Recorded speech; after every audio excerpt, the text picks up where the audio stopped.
قرآن مجید کے حوالے سے آج کچھ بات میں جو عرض کرنا چاہوں گا اس کا تعلق سورہ حشر کی ایک آیت سے ہے۔ قرآن مجید میں اللہ تعالیٰ سورہ حشر میں ارشاد فرماتے ہیں، لو انزلنا ھذا القرآن علی جبل لرأیتہ خاشعا متصدعا من خشیۃ اللہ۔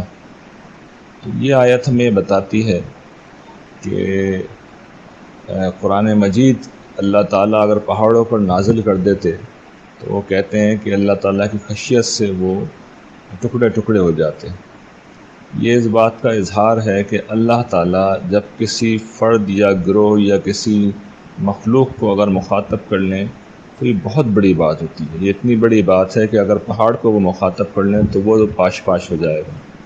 تو انسانوں کو اور ہم مسلمانوں کو خاص طور پر یہ سمجھنا چاہیے کہ اللہ نے مخاطب کیا ہے، قرآن مجید ہماری طرف بھیجا ہے، تو یہ ایک سیریس معاملہ ہے اور یہ وہ بوجھ ہے جو گویا کہ پہاڑ اپنے سر پہ اٹھا لینے کے مترادف ہے، اور یہ کوئی معمولی ذمہ داری نہیں ہے۔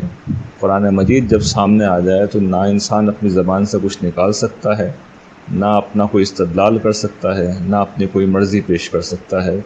اس کے بعد صرف ایک ہی راستہ ہوتا ہے کہ سر تسلیم خم کر دے۔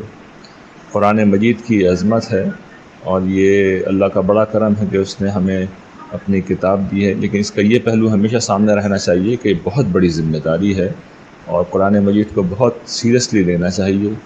یہ ایک بہت بڑی چیز ہے اور بہت غیر معمولی اللہ تعالیٰ کا احسان بھی ہے اور بہت بڑی ذمہ داری۔